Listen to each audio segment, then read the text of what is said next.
Okay, let's get started. So we want to welcome everybody from TSM.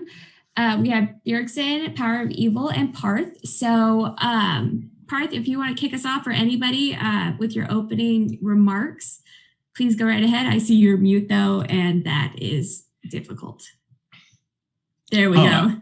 I was told that you guys were going to ask us the questions as part of the opening remarks. Oh, really? Oh. Let's hear your opening remarks. All right, well, it's okay. Improv. Yeah, okay. So obviously, TSM for us and everyone in the league is a name that's synonymous with success in North America. We've obviously won the most LCS championships, and we're currently the reigning champs. So the responsibility of the players and staff are pretty high. Since the beginning, we pioneered everything from content to performance. And so at least for us, this year is not really too different. Last year, we moved into the facility. And so the key focuses, at least from the organization, outside of like the team performance side, which Bjergsen will touch on in a bit, is we're increasing our priority on health and fitness and making sure that we do everything that we can to push the limits of helping our players kind of perform at their maximum potential. So we're making sure that our academy and our LCS teams are all at the facility kind of in one place to kind of help with collaboration, both between all the players and staff. And then one key metric that we're working on, especially working at the facility, is kind of helping manage player health.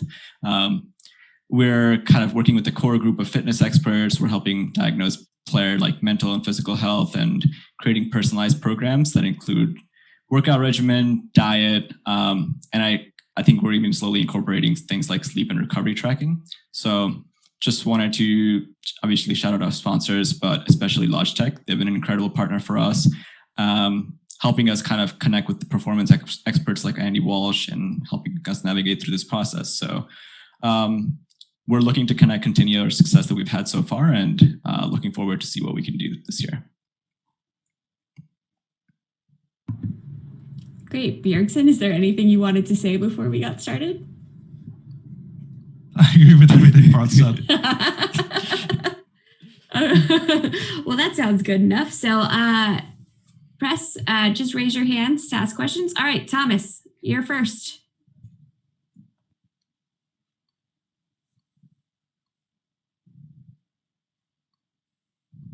Hey guys, can you hear me okay? Yep.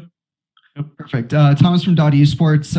This question is for Parth and Bjergsen. What is the biggest thing that you think needs to be changed about the LCS Academy scene and amateur scenes to better promote younger talent? I can kind of take this one. I think this is a question that's kind of been thrown around. There's no easy answer. I think the best thing that we can do is what Riot's already kind of started to do, which is incorporate a lot more amateur teams into the ecosystem, and then working with teams to kind of create a better alternative to Academy, which we felt was a little bit restrictive. So obviously that just started this year, and we've already seen a lot of kind of newer talent who have a better path to pro rather than the straight jump from Challenger to Academy going immediately. So I think just continuing to build on that and iterating on that is probably one of the best thing that Riot could do for amateur development. Yeah, I don't really have too much to add. I just want to say that I'm happy to see players getting a real shot in the LCS. Players like Revenge and Blaze Olive, who are players that have been kind of up and coming for a while, but this year feels like some orgs are really willing to give these players a shot in LCS, and I'm happy to see them get that experience. Thank you, guys. All right, let's go with Robert next.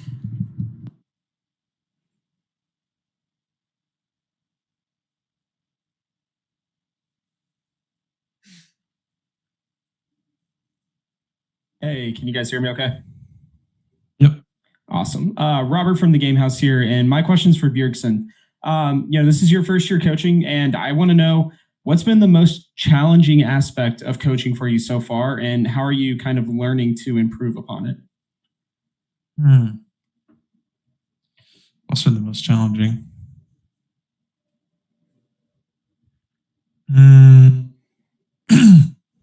I think running reviews is really challenging because it's not just about telling people what they did right and wrong. It's really about being on the same page as a team and learning, kind of building up from your fundamentals and learning things kind of slowly and building the blocks so that the players really see the game the same way. Of course, every player has different levels of game knowledge about different points of the game. So we really have to align and start from the bottom up and build everyone's knowledge together from the bottom. And I think I came in skipping some certain fundamentals that I thought weren't really necessary, but I realized that it's just really important to even start at the very basic things that might seem obvious, just so that the team is aligned from the ground up. And once you do that, then you can start working on the more complicated things. But if the foundation is shaky, because everyone's foundation is slightly different coming from all these different teams, it's going to be really hard to build on the more kind of complex concepts and strategies.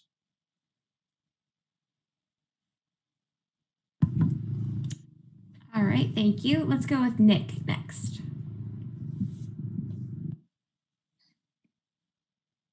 Hi, this is Nick from Midman Global. Thanks to TSM for your time in this media day. My question is for head coach Bjergsen. This past weekend in the spring split, TSM had not only an impressive week as a team, but really some of the higher quality games that we've seen so far in this season from any team. From a coaching perspective, what do you think was the difference maker in the team's impressive form throughout the past weekend of play?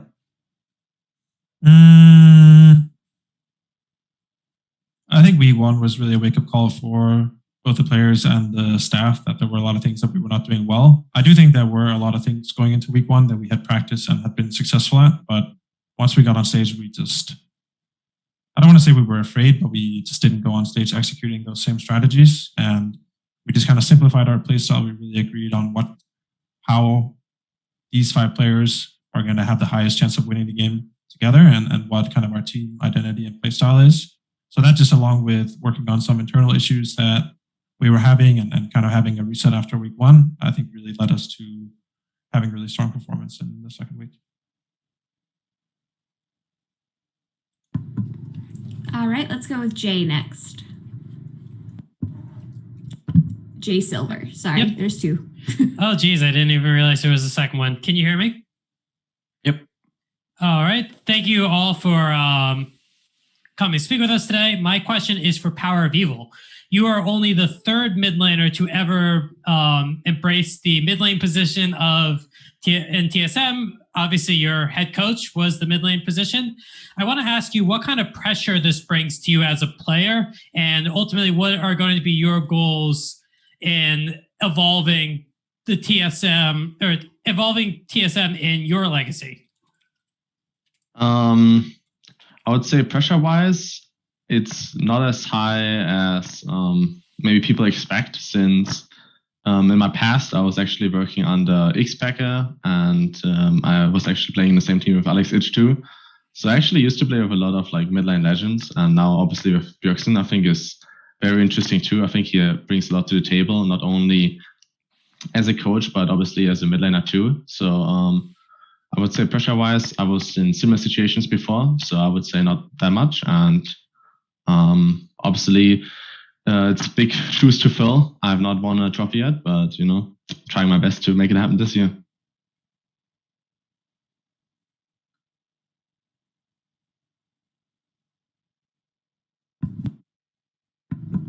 Oops, somehow, Bjergsen, did you get muted? Oh, okay. Did you want to add in?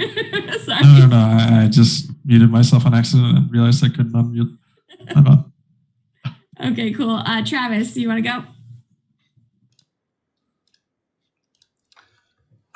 Hey, this question is for Parth. First off, congratulations on the great weekend just a couple days ago. Secondly, in the last session, Jacob Toft Anderson from 100 Thieves was able to confirm that conversations are happening between team owners and Riot around the import rule.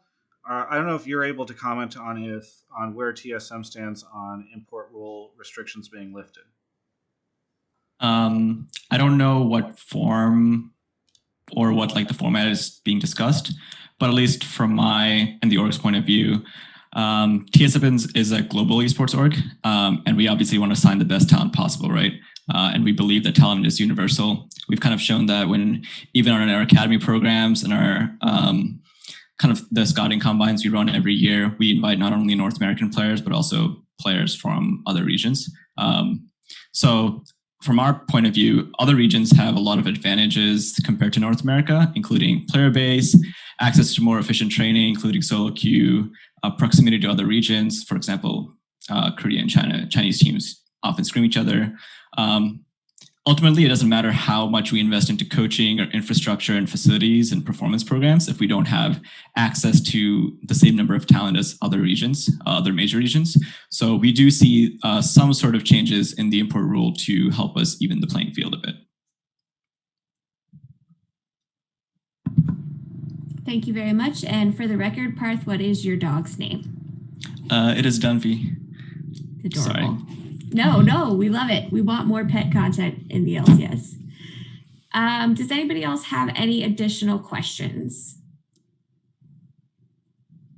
Travis, let's do this.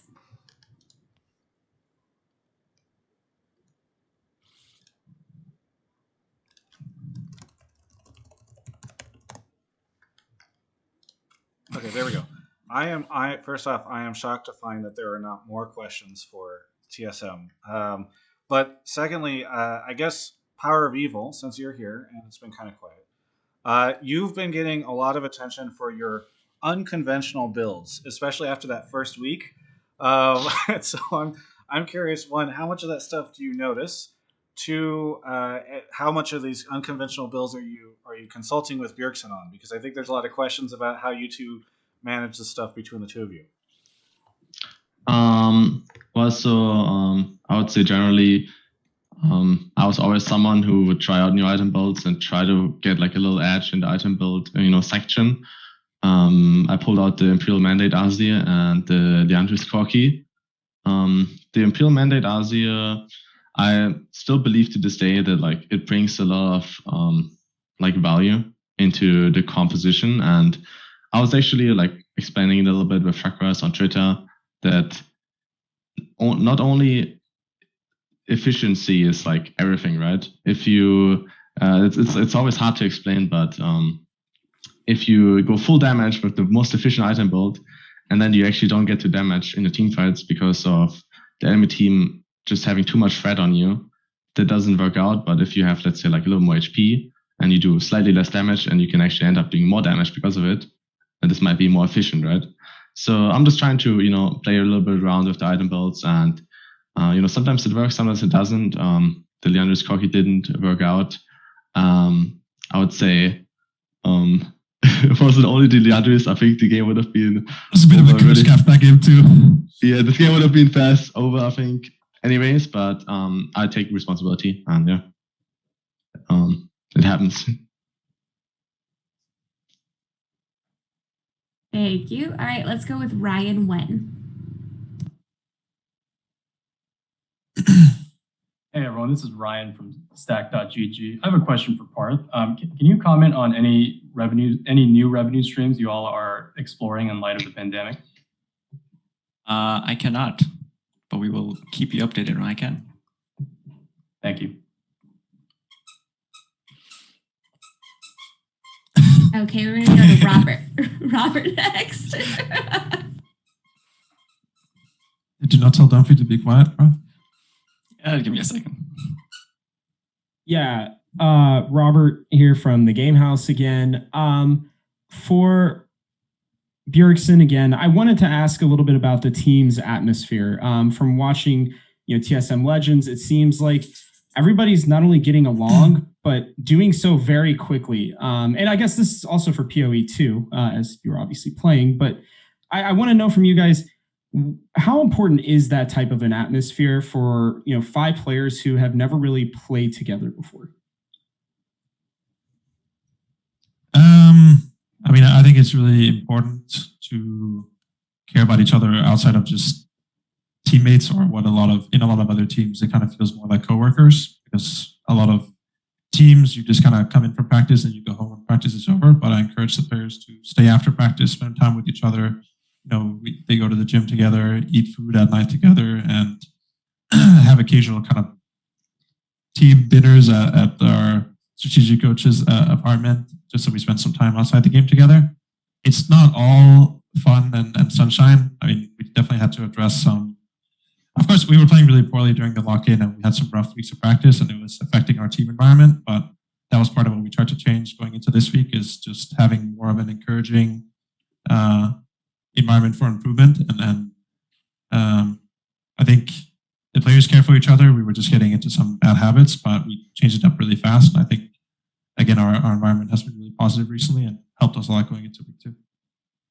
Yeah, just to add on that, I think out of my experience, having a team where all the 5 players and the coaches like get along well and are friends in and outside of the game is normally way more successful than if you're just kind of playing because you're teammates, and because you're way more openly able to feedback someone else, and it's just like you kind of blindly understand each other, like how you function in the game. And obviously for us as well, I think we're still not 100% there yet, but we're improving from week to week, and I think we definitely have the personalities to get there.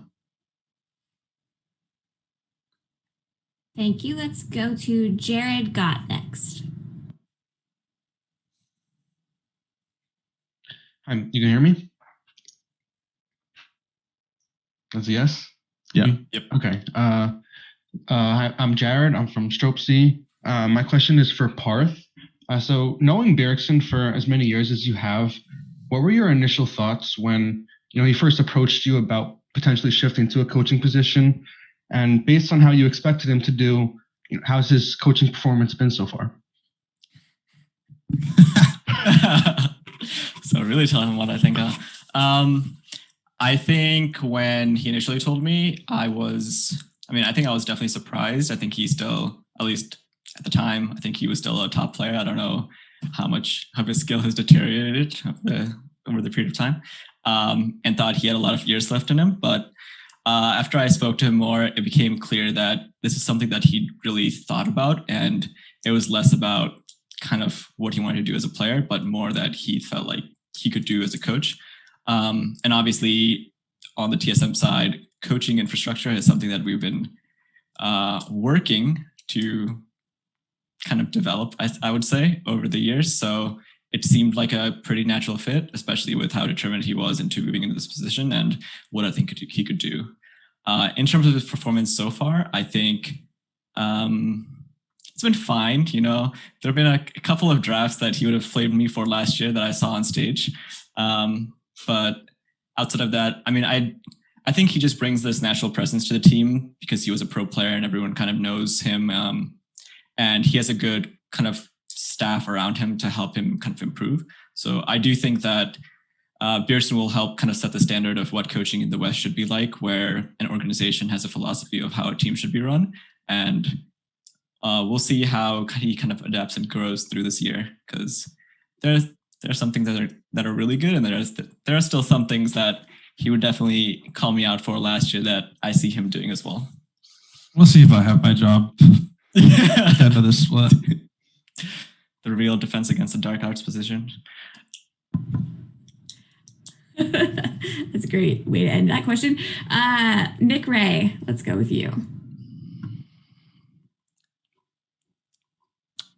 Okay, hi, can you hear me? Yep. Okay, awesome. I'm Nick Ray with Enthusiast Gaming. I have a question for, I guess, the three of you, either one of you can answer this. So Sword Art has received a lot of criticism from the community and the broadcast about, his individual performance and play. I kind of wanted to hear a little bit more about you guys' thoughts about what he's been adding to the team and what his presence is bringing. But also I want to hear a little bit more about how TSM does protect players from all that criticism that's received, sometimes unfortunately can turn into like more hateful messages.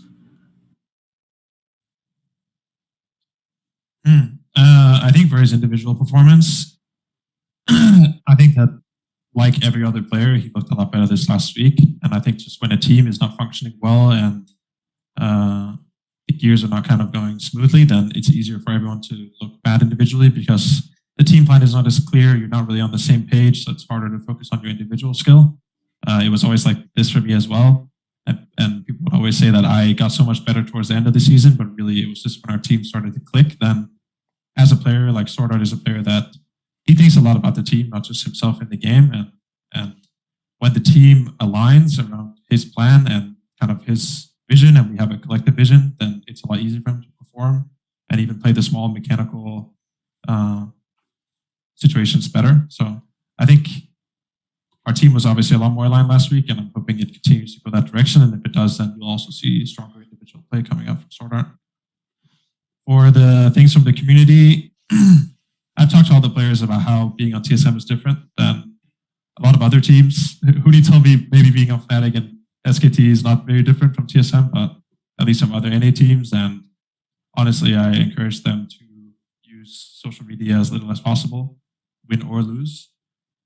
Because I think when you win, they can feed into your ego too much and it can allow you to get complacent. If you lose, they usually don't have an accurate idea of the internal issues or why you lose or why one player might die at a certain time or misplay a certain situation. So I think, of course, some community criticism is valid, but usually we're covering those things in our meetings between players and staff. And I don't think there's too much value in the players specifically looking at Twitter and Reddit and these things for feedback.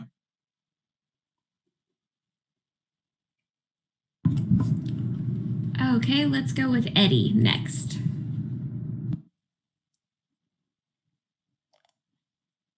Hey, so my question is for Bjergsen. Now that you did this transition from player to experiencing being a head coach, how much power did you have to build this team, or how did you help to build this new TSM? I was, of course, a lot more involved with all the decisions than I have been before. When I was a player, they would, of course, still ask me questions about, like, what do you think about this player versus this player? But this was my first time really being a part of the day-to-day, the ups and downs, the roller coasters of the off-season. I've never done this much scouting of watching hours and hours and hours of all the different players, and all the players that we have on our team now. I've watched tens of hours of their gameplay and I had a lot of say in who we bring in. And that's also why I really believe in this roster, because I did my homework, and I don't think we're at the level yet where every player is able to really show their individual skill. But once things really smooth out on the team side and we see the game in the same way and we really have one vision, then I also think you're going to see the individual play really shine much more than it has. Okay, thank you. Okay, let's go with Thomas. Hey guys, can you guys hear me? Yeah. Perfect. This question is for Parth. Parth, some teams in NA dealt with different issues with visa and COVID restrictions. I wanted to know, what were some of the biggest challenges that you ran into while building the 2021 roster? Sure. So, I mean, we've done the whole visa thing for a long time. So we kind of understood a lot of the issues that kind of came with it, and we worked with our legal team to sort out as much as possible. We actually still have an academy player who had other visa issues, but they were more like local in nature and not necessarily related to the visa process. So obviously with COVID, each country and each United States embassy at each country is going to handle things differently. And appointments and travel was just very restricted. Whereas if in previous years, if you wanted to do it in an embassy in Canada or a different country, then the process would be a lot smoother. I don't expect that the visa process or to be as complicated again next year, because I think every team has kind of learned the best practices from all the issues that happened this year. And so it's just not it's not going to be a big concern moving forward. Great, thank you.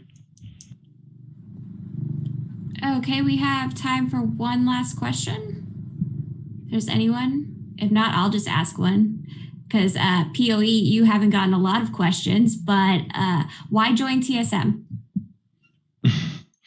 Well, obviously, as a player, you talk with a lot of different organizations, and you try to find what's the best fit for yourself, not only personally but also team-wise. So obviously, TSM is a really attractive organization. I think they won multiple splits, and obviously, serving as a coach as well was a big factor for me. And then as well, the roster on paper just sounded really good, and I actually believe in this roster a lot. I think we can achieve a lot of great things, and if we keep working how we're doing right now, we can, bring back another trophy, hopefully. Great. We actually have a little more time. So Travis. Ask Tristan about the workouts. He's enjoying them. Are you enjoying your workout regimen? I would say they're okay. Definitely this team is as Parth mentioned at the start of the press conference, this team is definitely the most healthy I've ever been on. We're having team workouts in the morning. A lot of times we eat really healthy. We had like blood tests to see what we are like missing out on and maybe what supplements we should take or like require, right? And I definitely see it as a benefit. It's just gamers are lazy and they want to sleep long, play video games. So it's sometimes a little bit pain, but it's okay. You buy it through yourself, and when you get used to it, I'm pretty sure maybe in a few weeks and in a few months, I'm going to be like, damn, this was insane. You heard it here, folks. PoE is going to be swole by the end of this, so just get ready. Travis, let's go ahead with you. Yeah, another question for PoE, since I know he hasn't gotten very many. Working with Bjergsen, do you ever have disagreements about stuff in the mid lane? And if so, do you ever feel tempted to remind him of the victories that you had over him when you were both competitive players? Actually, I don't think. Hey, Travis. I feel like Soren and me, we kind of see most of the mid lane points like in alignment. I feel like we didn't have any like extreme arguments yet, or like seeing it completely opposite way. I feel like if you play mid lane on a top level, you kind of see the game in the same way, in my opinion. So obviously there were situations where like, oh, I think maybe this is slightly better, and then he would be like explaining his view. And I think you can, a lot of times we would agree that like, damn, I feel like both options would be really good. And I would just kind of add another view into my own gameplay so I can use that new play option in the future games, which is obviously really helpful. Okay, we'll go last question to Matt. Hey, how's it going? This is Matt with Stacked. To the point you were explaining about PoE, about your workout regimen and even getting like blood tests. I wanted to ask this question generally. Is this like an in-house type thing? Do you guys contract out to like healthcare providers that provide these tests on the dime of TSM? And are you guys unique in this, like in the depth of your health and fitness program? Who was that question? I would probably say Parth. Oh, yeah, Parth. Take it away, Parth. Oh, okay. Take it away, Parth. Oh, okay. My bad, guys. No, you're good. So this is a program that we wanted to kind of build slowly over time because you can't really have fitness without nutrition. You can't really have nutrition without like having a good staff behind you, kind of working with you along the way. So this is kind of, we looked at a lot of different options in terms of what we could do. We narrowed them down last year, and this is the first time we've kind of developed that kind of program. It's not someone that we have, like everyone is not working with us in-house. They are kind of contracted it out, but the collaboration between our fitness staff, our dietitian, our chef, that kind of group is working together kind of in tandem to make everything happen. Cool. Thank you. All right, that's it for tonight. I want to thank everybody from TSM for joining us. We really appreciate you taking the time, and best of luck the rest of the split. Media, we will see you same time tomorrow. So take it easy, everybody. Stay safe. Sweet. Thank you. Peace. Hey, thanks so much for watching that interview. I gotta say, just covering the games from home has made me feel a little thin lately, is maybe the best way to put it. But you know what is even thinner than how I feel? The amazing laptops that Alienware makes. I'm talking about the M15, M17. These things are beautiful. They are fantastic to be able to throw into your backpack and bring with you to work or school or any number of different places. Get one now so that when we all start traveling and going places again, you'll be ready. You can go find those over at alienware.com/Travis, and Travis10off is the code that you'll use. Save 10% off your order.